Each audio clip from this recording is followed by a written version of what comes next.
Shalom, selamat pagi Bapak Ibu pemuda-pemudi yang dikasihi Tuhan. Hari ini Rabu 28 Agustus, saya Pendeta Sarce mengajak kita untuk mengikuti renungan harian yang dikeluarkan oleh Sinode GKO dengan berpedoman pada pola pembacaan Alkitab 4M, yaitu menerima, merenungkan, melakukan, serta membagikan firman Tuhan. Namun sebelumnya kita berdoa mohon pimpinan Tuhan untuk merenungkan firman ini. Kita berdoa. Ya Allah Bapa, Putra dan Roh Kudus, kami bersyukur oleh karena kemurahan-Mu kami ada di pagi hari ini. Dan untuk menjalani hari ini Tuhan, kami butuh firman-Mu untuk memandu kehidupan kami, agar hidup kami tetap berkenan di hadapan-Mu. Oleh karena itu Roh Kudus, mampukan kami, beri kami pengertian untuk mengerti kehendak-Mu untuk kami lakukan. Dalam nama Yesus kami berdoa. Amin. Bapak Ibu, tema perenungan hari ini adalah merendahkan hati. Dengan bacaan terambil dari kitab 2 Samuel 9 ayat 5 dan 6, demikian firman Tuhan. Sesudah itu, Raja Daud menyuruh mengambil dia dari rumah Makir bin Amiel dari Lodebar. Dan Mephiboset bin Jonathan bin Saul masuk menghadap Daud. Ia sujud dan menyembah. Kata Daud, "Mephiboset." Jawabnya, "Inilah hamba Tuanku." Saudara sekalian, untuk merenungkan firman ini kita dipandu dengan pertanyaan sebagai berikut. Yang pertama, apa yang dilakukan Raja Daud? Dalam ayat 5, Raja Daud menyuruh mengambil dia, yaitu Mephiboset, dari rumah Makir bin Amiel dari Lodebar. Yang kedua, apa sikap kerendahan hati yang ditunjukkan Mephiboset di hadapan Raja Daud? Dalam ayat 6, di situ dinyatakan ada dua sikap yang ditunjukkan Mephiboset sebagai sikap kerendahan hatinya. Yang pertama, dia sujud menyembah di hadapan Daud. Ketika Mephiboset bertemu dan berada di hadapan raja, ia sujud menyembah. Sikap sujud menyembah yang ditunjukkan Mephiboset menunjukkan ia memiliki sikap kerendahan hati. Sikap kerendahan hati yang penuh dengan ketulusan. Mephiboset menundukkan kepala, berbaring sujud menunjukkan tindakan penghormatan kepada figur otoritas, khususnya raja. Dalam hal ini, Mephiboset benar-benar menghormati Daud. Ia tidak melihat Daud sebagai musuh dari kakeknya Saul yang pernah berencana dan berusaha membunuh Daud berkali-kali. Sekalipun ia adalah cucu dari Saul, ia tidak memandang Daud sebagai musuh. Justru, ia menunjukkan sikap kerendahan hati dengan sujud menyembah di hadapan Raja Daud. Yang kedua, Mephiboset menyebut dirinya sebagai hamba. Inilah hamba Tuanku. Hamba adalah seorang yang tidak layak dan tidak pantas. Nah, saudara kekasih, sikap kerendahan hati Mephiboset ini dilatar belakangi dengan tiga hal. Yang pertama, dia menyadari keterbatasan kemampuan dirinya sendiri, yang adalah seorang yang cacat.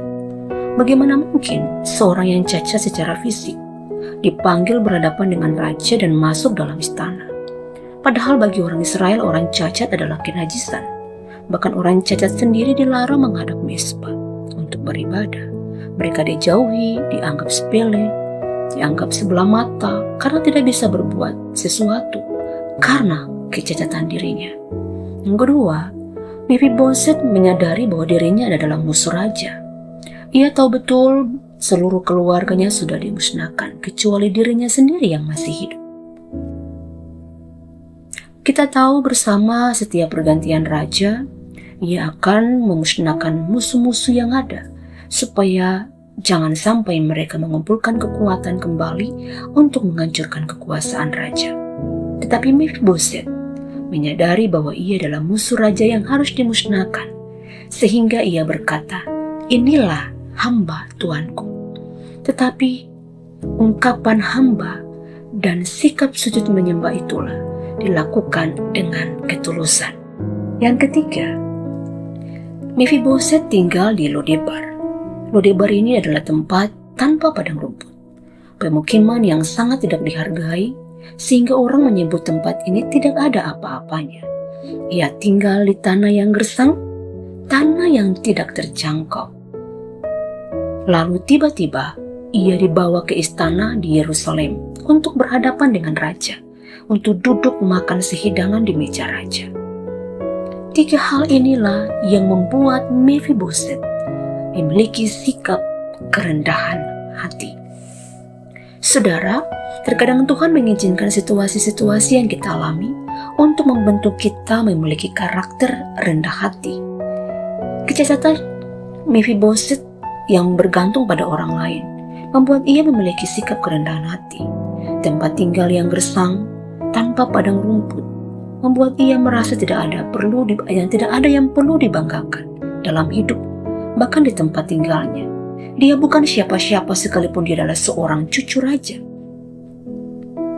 Membuat dia memiliki sikap kerendahan hati. Dan sebagai akibat dari sikap kerendahan hati Mephiboset inilah, Daud berkata, "Jangan takut, aku mengasihi engkau dengan kasih yang daripada Allah." Daud mengembalikan seluruh ladang Saul. Segala kepemilikan Saul dikembalikan kepada Mephiboset sebagai miliknya sendiri. Bahkan Mephiboset boleh makan sehidangan dengan raja. Bahkan ia dibawa tinggal di Yerusalem. Yang dulunya ia tinggal di Lodebar, sekarang ia tinggal dalam sebuah kerajaan. Kenapa semua itu dia peroleh? Karena sikap kerendahan hati yang dimiliki oleh Mephiboset. Alkitab berkata dalam Amsal 22 ayat 4, "Ganjaran kerendahan hati dan takut akan Tuhan adalah kekayaan, kehormatan, dan kehidupan." Bahkan Lukas 14 ayat 11b berkata, "Barang siapa merendahkan diri, ia akan ditinggikan." Yang dulunya Mephiboset bukan siapa-siapa, Tuhan meninggikan dia dikarenakan memiliki sikap kerendahan hati. Oleh karena itu, saudara sekalian, mari kita melakukan firman Tuhan. Kita belajar memiliki sikap karakter rendah hati dalam hidup kita, seperti Mephiboset. Yang kedua, ingat Tuhan akan meninggikan orang yang rendah hati. Mari bagikanlah firman Tuhan ini dalam kehidupan kita kepada siapapun yang kita jumpai, supaya mereka juga belajar memiliki sikap kerendahan hati. Mari kita berdoa. Terima kasih Tuhan atas firman Tuhan pagi hari ini yang mengajarkan kami untuk memiliki sikap kerendahan hati.